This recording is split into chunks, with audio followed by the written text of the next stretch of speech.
60년 혹은 70년을 살아온 여러분, 이제는 아실 겁니다. 세상이 말하던 것들이 전부 진실은 아니었다는 것을요. 젊었을 때는 몰랐습니다. 아니, 알 수 없었습니다. 앞만 보고 달렸으니까요. 남들이 가는 길을 따라가기 바빴고 남들이 중요하다는 것들을 쫓느라 정신이 없었습니다. 좋은 학교, 좋은 직장, 좋은 집, 남부럽지 않은 자녀, 그럴듯한 외모와 평판. 그것들을 위해 우리는 얼마나 많은 것을 희생했습니까? 그런데 이상합니다. 그 모든 것을 어느 정도 이루었거나 혹은 이루지 못했거나 간에 지금 이 나이가 되어 돌아보면 그때 그렇게 중요하게 여겼던 것들이 별것 아니었다는 생각이 듭니다. 왜 그때는 몰랐을까요? 왜 그렇게 남의 시선에 흔들렸을까요? 왜 그렇게 작은 일에 분노하고 사소한 말에 상처받고 의미 없는 경쟁에 목숨을 걸었을까요? 오늘 저는 여러분께 한 분의 이야기를 들려드리고자 합니다. 조선시대 200년 전을 살았던 한 사람. 그는 억울한 누명을 쓰고 18년간 유배지에서 살아야 했습니다. 권력도 명예도 자유도 모두 잃었습니다. 하지만 그곳에서 그는 인생의 진실을 깨달았습니다. 그리고 그 깨달음은 200년이 지난 지금 60대 이상의 우리에게 놀라울 정도로 정확하게 들어맞습니다. 그의 이름은 다산정약용. 오늘 우리는 그가 남긴 말들을 통해 왜 진실을 아는 순간 인생이 완전히 달라지는지 함께 살펴보겠습니다. 천천히 깊게 마음으로 들어주십시오. 정약용은 1762년에 태어났습니다. 조선 후기 당파 싸움이 극에 달했던 시기였습니다. 그는 뛰어난 재능으로 22세에 과거에 급제했고 정조 임금의 총애를 받으며 승승장구했습니다. 하지만 세상은 그를 그냥 두지 않았습니다. 천주교 신자라는 이유로 그리고 정치적 반대파의 모함으로 그는 1801년 강진으로 유배를 떠나게 됩니다. 그의 나이 40세였습니다. 18년. 인생의 한가운데에서 18년을 감옥 같은 유배지에서 보내야 했습니다. 가족과 떨어져 친구들에게 버림받고 세상으로부터 잊혀진 채로 말입니다. 여러분 상상이 되십니까? 40대부터 50대 후반까지 가장 왕성하게 활동해야 할 시기를 한적한 시골 마을에서 갇혀 지내는 것이요. 보통 사람이라면 절망했을 겁니다. 원망하고 분노하고 세상을 저주했을 겁니다. 하지만 다산은 달랐습니다. 그는 그곳에서 500여 권의 책을 저술했습니다. 목민심서, 경세유표, 흠음신서 같은 불멸의 저작들을 남겼습니다. 어떻게 그럴 수 있었을까요? 바로 그가 진실을 보기 시작했기 때문입니다. 유배지에서 그는 깨달았습니다. 세상 사람들이 추구하는 것들, 권력, 명예, 인정, 그 모든 것이 얼마나 허망한 것인지를요. 그는 여유당 전서에 이렇게 썼습니다. 사람들은 겉모습만 보고 본질을 보지 못한다. 화려한 것을 줬다가 진짜 값어치 있는 것을 놓친다. 또한 그는 이렇게 말했습니다. 세상의 평가는 구름과 같아서 순식간에 바뀐다. 오늘의 칭찬이 내일의 비난이 되고 오늘의 친구가 내일의 적이 된다. 다산은 유배 생활을 통해 인간 본성의 민낯을 보았습니다. 권력이 있을 때는 몰려들던 사람들이 순식간에 등을 돌리는 것을, 화려한 말들 뒤에 숨겨진 이기심과 위선을, 그리고 무엇보다 자신 안에 있던 욕망과 집착을 직면했습니다. 그리고 그는 선택했습니다. 진실을 마주하기로, 겉모습이 아닌 본질을 보기로, 타인의 평가가 아닌 자신의 양심을 따르기로. 그 선택이 그를 자유롭게 만들었습니다.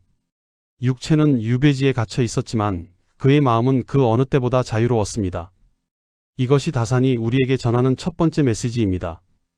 진실을 아는 순간 우리는 비로소 자유로워진다는 것. 자, 이제 본격적으로 다산이 깨달은 인생의 진실들을 하나씩 살펴보겠습니다. 진실 남의 시선은 결국 사라진다. 다산은 목민심서에서 이렇게 말했습니다. 사람들의 입은 한때 떠들썩하지만 시간이 지나면 모두 잊는다. 60대가 되어 돌아보면 정말 그렇지 않습니까? 젊었을 때 우리는 남의 시선에 얼마나 예민했습니까? 이웃이 뭐라고 할까? 친척들이 뭐라고 할까? 직장 동료들이 어떻게 볼까? 그런 생각들이 우리의 선택을 지배했습니다. 하지만 지금 생각해 보십시오.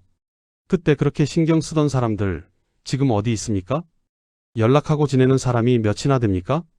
심지어 그들이 무슨 말을 했는지조차 기억나지 않습니다. 다산은 이것을 일찍 깨달았습니다. 남의 시선이라는 것이 얼마나 일시적이고 변덕스럽고 무책임한 것인지를요. 그래서 그는 남의 평가가 아닌 자신의 양심에 따라 살기로 결심했습니다. 여러분께 묻고 싶습니다. 아직도 남의 시선 때문에 하고 싶은 말을 참고 계십니까? 아직도 남들이 어떻게 볼까봐 하고 싶은 일을 미루고 계십니까? 이제는 놓아도 됩니다. 어차피 그들은 여러분의 인생에 책임지지 않습니다. 진실 고난은 벌이 아니라 수업이다. 다산의 18년 유배 생활은 분명 고통스러운 것이었습니다. 하지만 그는 이것을 벌로 받아들이지 않았습니다. 대신 배움의 기회로 삼았습니다. 그는 아들에게 보낸 편지에서 이렇게 썼습니다. 고난은 하늘이 내린 스승이다. 편안함 속에서는 결코 배울 수 없는 것들을 가르쳐준다. 60대 이상의 여러분은 인생에서 많은 고난을 겪으셨을 겁니다. 사업의 실패, 건강의 위기, 가족의 불화, 경제적 어려움, 사랑하는 사람과의 이별. 그때는 왜 나에게만 이런 일이 일어나는지 하늘이 나를 벌주는 것 같았을 겁니다. 하지만 지금 돌이켜보면 어떻습니까? 그 고난들이 없었다면 지금의 여러분은 없었을 겁니다. 그 아픔들이 여러분을 더 깊은 사람으로 만들었습니다. 더 이해심 많은 사람으로, 더 강한 사람으로 만들었습니다.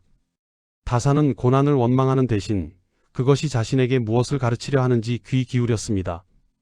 그 결과 그는 조선 최고의 실학자가 되었습니다. 고난은 끝이 아닙니다. 새로운 시작을 위한 준비입니다.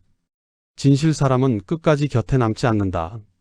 다산이 유배를 떠날 때 많은 친구들이 그와의 관계를 끊었습니다. 권력을 잃은 사람과 가까이 지내면 자신도 피해를 볼 수 있었기 때문입니다. 다산은 이것을 원망하지 않았습니다. 오히려 인간 본성을 이해하게 되었습니다. 그는 이렇게 썼습니다. 사람들은 이익이 있을 때 모이고 이익이 없으면 흩어진다. 이것은 잘못이 아니라 자연의 이치다. 60대가 되면 주변에 사람이 줄어드는 것을 느낍니다. 은퇴하면 직장 동료들과의 연락이 끊기고 건강이 나빠지면 친구들의 연락이 뜸해집니다. 처음에는 서운합니다. 배신감마저 느낄 수 있습니다. 하지만 다산의 관점에서 보면 이것은 당연한 일입니다. 사람들은 각자의 삶이 있고 각자의 우선순위가 있습니다. 중요한 것은 이것을 깨닫고 집착하지 않는 것입니다. 정말로 소중한 사람은 몇 명 남지 않습니다. 그리고 그것으로 충분합니다. 양보다 질입니다. 100명의 아는 사람보다 1명의 진짜 친구가 낫습니다. 다산은 유배지에서 진짜 친구가 누구인지 알게 되었습니다. 그리고 그 소수의 사람들과 더 깊은 관계를 맺었습니다. 이제는 관계를 정리할 때입니다. 억지로 붙잡지 마십시오. 떠나는 사람은 보내주고 남은 사람을 소중히 하십시오. 진실 마음을 다스리지 못하면 아무것도 얻지 못한다. 다산은 심경밀엄이라는 책에서 마음 공부의 중요성을 강조했습니다. 외부의 것을 아무리 많이 얻어도 마음이 불안하면 모두 의미가 없다. 마음이 평온하면 가진 것이 없어도 행복하다. 60대가 되면 우리는 깨닫습니다. 젊었을 때 그렇게 열심히 모았던 것들이 마음의 평화를 가져다 주지 못한다는 것을요. 돈이 있어도 불안하고 집이 커도 외롭고 자식이 잘 살아도 걱정입니다. 왜 그럴까요? 마음을 다스리지 못했기 때문입니다. 다산은 유배지에서 매일 아침 명상과 독서로 하루를 시작했습니다. 분노와 원망이 올라올 때마다 그것을 관찰하고 놓아주는 연습을 했습니다. 그 결과 그는 육체적으로는 갇혀 있었지만 정신적으로는 그 누구보다 자유로운 사람이 되었습니다. 지금이라도 늦지 않았습니다. 매일 10분만 시간을 내어 자신의 마음을 들여다보십시오. 오늘 무엇에 화가 났는지, 무엇이 두려운지, 무엇을 놓지 못하고 있는지 그것을 인정하고 이해하고 천천히 놓아주십시오. 마음이 고요해지면 세상이 달라 보입니다. 진실 늦었다고 느끼는 순간이 가장 빠른 때다. 다산은 40세에 유배를 떠났습니다. 당시 40세는 인생의 절반을 넘긴 나이였습니다. 많은 사람들이 이제 다 끝났다고 생각할 나이였습니다. 하지만 다산은 그때부터 시작했습니다. 그는 목민심서의 서문에 이렇게 썼습니다. 나이가 많다고 포기하는 것은 스스로를 속이는 것이다. 오늘이 남은 생의 첫날이다. 60대, 70대 여러분, 새로운 취미를 시작하기에 늦었다고 생각하십니까? 새로운 관계를 맺기에 늦었다고 생각하십니까? 새로운 꿈을 꾸기에 늦었다고 생각하십니까? 다산은 말합니다. 늦지 않았다고. 오히려 지금이 가장 좋은 때라고. 왜냐하면 이제는 남의 시선도 신경 쓰지 않고 실패도 두렵지 않고 진짜 하고 싶은 것이 무엇인지 알기 때문입니다. 다산은 57세에 유배에서 풀려났지만 그 후에도 계속 글을 쓰고 제자를 가르쳤습니다. 75세에 세상을 떠날 때까지요. 여러분의 이야기도 아직 끝나지 않았습니다. 가장 아름다운 장이 지금부터 시작될 수도 있습니다. 다산의 저서에는 시대를 뛰어넘는 지혜가 담겨 있습니다. 그 중에서 60대 이상의 우리에게 특히 울림을 주는 문장들을 살펴보겠습니다. 목민심서에서 백성을 다스리는 자는 먼저 자기 자신을 다스려야 한다. 이것은 비단 관리들에게만 해당하는 말이 아닙니다. 우리 모두에게 적용됩니다. 가정을 이끄는 사람, 사회에서 역할을 하는 사람, 모두 먼저 자기 자신을 다스릴 수 있어야 합니다. 자신의 감정을 조절하지 못하는 사람이 어떻게 다른 사람을 이끌 수 있겠습니까? 60대가 되어 가장 중요한 것은 타인을 바꾸려 하는 것이 아니라 자신을 성찰하고 다듬는 것입니다. 흠흠신서에서 억울함을 풀어주는 것이 진정한 정의다. 다산은 형사사건을 다루며 얼마나 많은 사람들이 억울한 누명을 쓰는지 보았습니다. 우리 인생도 마찬가지입니다. 우리는 종종 억울함을 느낍니다.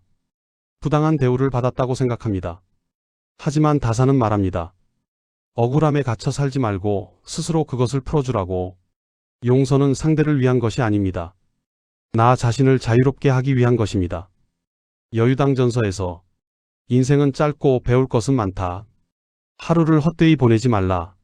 다산은 75세까지 살면서 한순간도 배움을 멈추지 않았습니다. 60대, 70대는 끝이 아닙니다. 여전히 배우고 성장하고 깨달을 수 있는 시간입니다. 나이가 들었다고 머리가 굳어지는 것이 아닙니다. 배우기를 멈출 때 머리가 굳어지는 것입니다.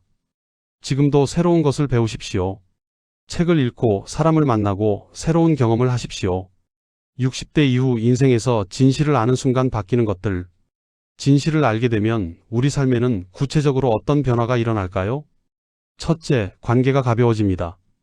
더 이상 모든 사람을 붙잡으려 하지 않습니다. 떠나는 사람은 보내주고 남은 사람에게 집중합니다. 억지로 만나지 않고 의무감으로 연락하지 않습니다. 진짜 만나고 싶은 사람만 만납니다. 그것으로 충분합니다. 둘째, 욕심이 줄어듭니다. 더 이상 남과 비교하지 않습니다. 더 큰 집, 더 좋은 차, 더 성공한 자식, 그런 것들이 의미 없다는 것을 압니다. 지금 가진 것에 감사하게 됩니다. 작은 것에서 기쁨을 찾습니다. 아침 햇살, 따뜻한 차 한 잔, 오래된 친구와의 전화통화. 셋째, 고독이 두렵지 않습니다. 혼자 있는 시간이 외롭지 않습니다. 오히려 소중합니다. 고독 속에서 우리는 진짜 자신을 만납니다. 다산은 18년간의 유배 생활을 통해 고독의 가치를 깨달았습니다. 고독은 고통이 아니라 자유였습니다. 넷째, 현재를 받아들입니다. 더 이상 과거를 후회하지 않습니다. 그때 이렇게 했더라면 하는 생각에 사로잡히지 않습니다. 미래를 과도하게 걱정하지도 않습니다. 지금 이 순간을 살아갑니다. 이것이 진실을 아는 사람의 삶입니다. 하나의 이야기를 들려드리겠습니다. 다산이 유배지에 있을 때 어느 날 한 제자가 찾아왔습니다. 제자는 스승이 초라한 오두막에서 누더기 같은 옷을 입고 있는 것을 보고 눈물을 흘렸습니다. 선생님, 이렇게 고생하시는 것을 보니 가슴이 찢어집니다. 그러자 다산은 웃으며 말했습니다. 나는 고생하는 것이 아니네. 이곳에서 나는 세상에서 가장 자유로운 사람이야. 아무도 나를 판단하지 않고 아무것도 나를 구속하지 않네. 나는 진정으로 하고 싶은 공부를 하고 진정으로 쓰고 싶은 글을 쓰고 있네. 또 다른 날 다산은 가족에게 편지를 썼습니다. 이곳에서의 삶이 힘들지 않다고 거짓말은 하지 않겠다. 하지만 나는 여기서 내 인생의 가장 소중한 것을 발견했다. 바로 나 자신이다. 권력도 명예도 없는 나, 순수한 인간으로서의 나 자신을 말이다. 이 편지를 읽으면 가슴이 뜨거워집니다. 다산은 모든 것을 잃었지만 가장 중요한 것을 얻었습니다. 자기 자신을 말입니다. 그렇다면 우리는 구체적으로 무엇을 할 수 있을까요? 다산의 가르침을 현대의 우리 삶에 어떻게 적용할 수 있을까요? 1. 하루 10분 진실한 자기 대화. 매일 아침이나 저녁 10분만 시간을 내어 자신에게 물어보십시오. 오늘 나는 무엇을 느꼈는가? 무엇이 나를 불편하게 했는가? 무엇을 놓아주어야 하는가? 일기를 쓰거나 그냥 조용히 앉아 생각하는 것만으로도 충분합니다. 2. 내려놓기 연습. 매주 하나씩 내려놓는 연습을 하십시오. 이번 주는 남의 평가를 내려놓기. 다음 주는 과거의 후회를 내려놓기. 그 다음 주는 의미 없는 관계를 내려놓기. 천천히 하나씩 짐을 덜어내십시오. 3. 비교하지 않는 삶. 누군가의 삶을 보며 부러워하거나 질투하는 마음이 들 때 잠시 멈추십시오. 그리고 스스로에게 말하십시오. 그들의 삶은 그들의 것이고 나의 삶은 나의 것이다. 나는 나의 길을 간다. 4. 말 줄이기, 생각 깊이 하기. 다사는 말을 아꼈습니다. 불필요한 말, 상처 주는 말, 과장된 말을 하지 않았습니다. 우리도 말하기 전에 한 번 더 생각하십시오. 이 말이 꼭 필요한가? 이 말이 누군가에게 도움이 되는가? 말을 줄이면 마음이 고요해집니다. 여러분, 60대, 70대는 인생의 끝이 아닙니다. 오히려 가장 자유로운 시기입니다. 이제는 아는 나이입니다. 무엇이 중요하고 무엇이 중요하지 않은지, 누구를 곁에 두어야 하고 누구를 보내주어야 하는지, 무엇을 붙잡아야 하고 무엇을 놓아주어야 하는지. 다산 정약용은 200년 전에 살았지만 그가 전하는 메시지는 오늘날 우리에게 여전히 유효합니다. 진실을 아는 순간 인생은 완전히 달라집니다. 더 이상 남의 시선에 흔들리지 않습니다. 더 이상 과거의 후회에 갇히지 않습니다. 더 이상 미래의 두려움에 떨지 않습니다. 지금 이 순간을 살아갑니다.